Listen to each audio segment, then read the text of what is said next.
Let's take a look at the draft room. Near the top of the screen, you'll see a list of the players and the draft positions that your league manager has chosen.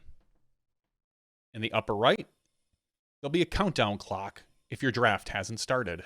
Directly below the draft order, you can see a few options. A checkbox to show whether the players who have already been drafted show up in your list, and a small audio toggle box to let you know when it's your turn to draft.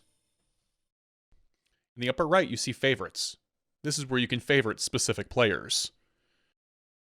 The 6 dots on the left of the player will allow you to rearrange the order in which your favorites show up. You can draft them if it's your turn, or remove them from your favorites. On the left is the list of players that you can draft. We've limited the number of players to only players rated over 990.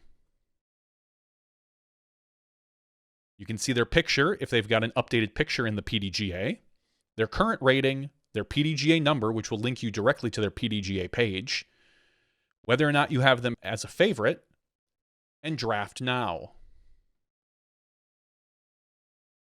Below the favorites, you see your team. This will show you your currently drafted team.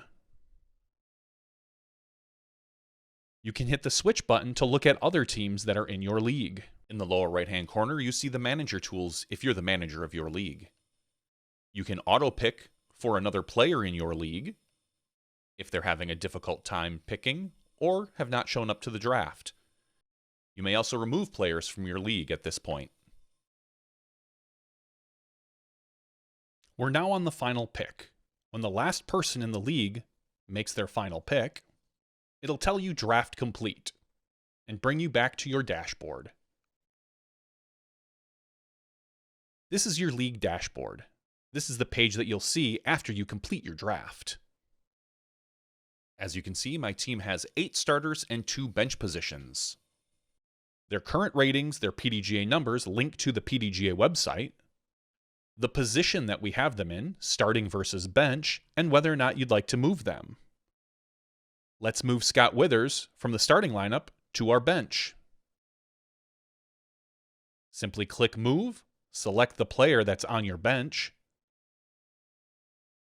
and confirm the swap. As you can see now, Drew Gibson is in our starting lineup.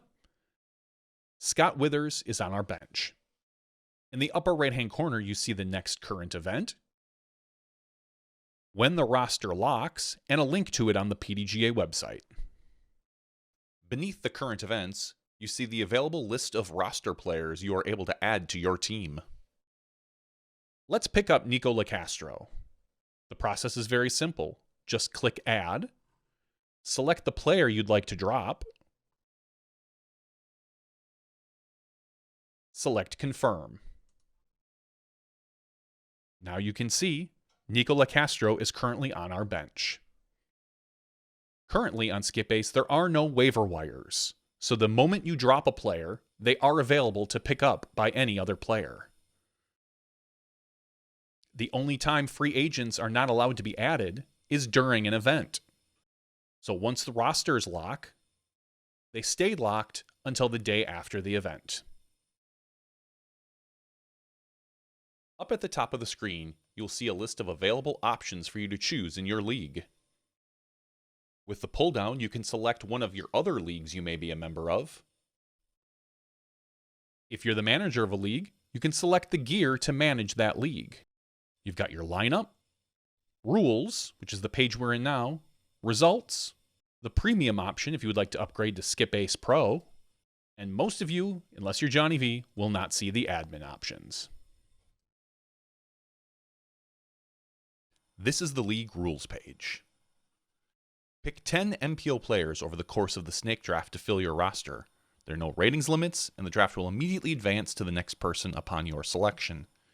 If you don't make picks in a timely manner, your league manager may make a pick on your behalf to not hold up the draft.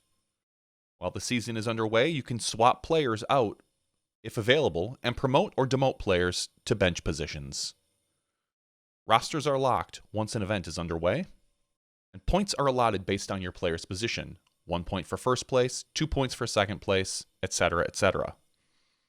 For each event, your team will be playing against all other teams in the league. The goal is to score the least amount of points. The lowest point total will get 1 win for each player in the league. If a starting player doesn't finish the event, we will automatically sub in the lowest finishing bench player on your team. If none of your bench players are available, or if you run out of substitutes, those players will assume the last possible place. The results page. This is a page where you can see the standings in your league, your overall place, your wins, losses, and if you expand, you can see the detailed event results.